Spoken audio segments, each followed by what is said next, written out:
So youth groups all over the country, DSA, and basically all of these different Bernie chapters, Sunrise Movement chapters, all these different chapters, DSA and stuff like that, they all basically are saying, we're not endorsing Joe Biden. Now, they're not endorsing Joe Biden because Joe Biden doesn't offer them anything. Joe Biden doesn't offer young folks or anybody who's a progressive anything. He said he would veto Medicare for all.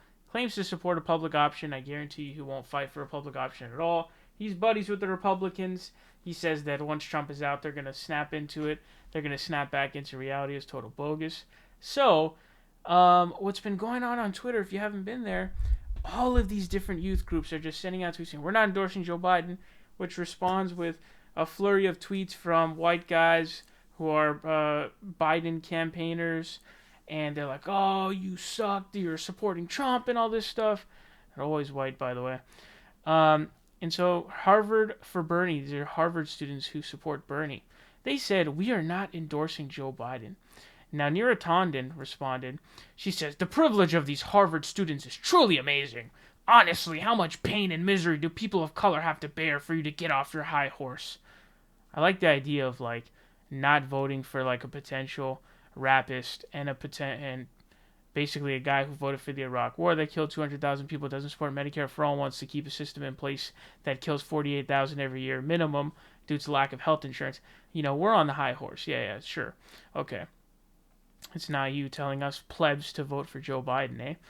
But it's really funny when they like to pretend that all of these people who are saying they're not voting for Biden, they're not people who are victims of Joe Biden's crimes.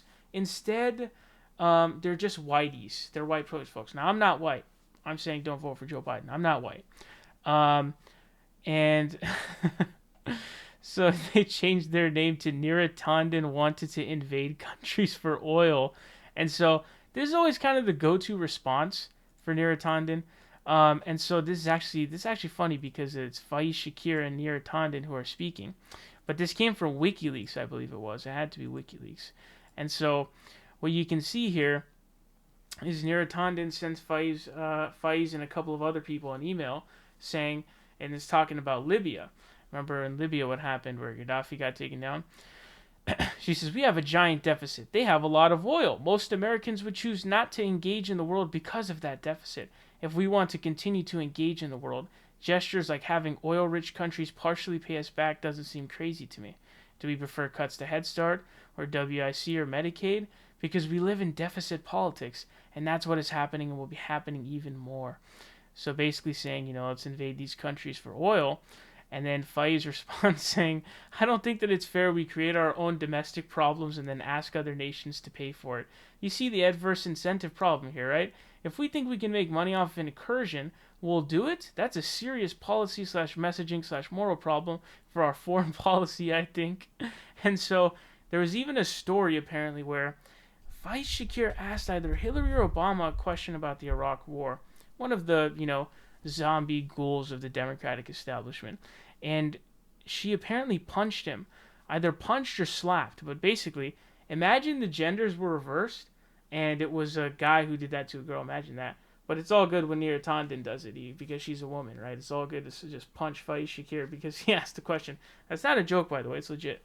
So, she is not exactly an egalitarian of any sort or someone who cares about minorities. She likes to posture. Literally talking about stealing Libyan oil for domestic issues. Not handling the budget. Let's take their oil. And by the way, I don't know if this is still going on, but this definitely spawned slave markets in Libya. So I'm not sure if that's still going on right now, but it's safe to say the Hillary Clinton foreign policy decisions as Secretary of State were probably not a good idea. I think it had a big part in destabilizing the Middle East. But in addition to that, Neera Tanden sort of represents the ghoul that is Hillary Clinton, right?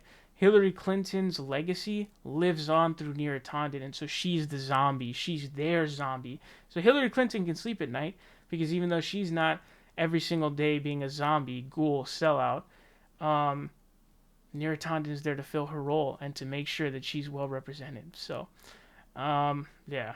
This is pretty funny that the Harvard boys got him.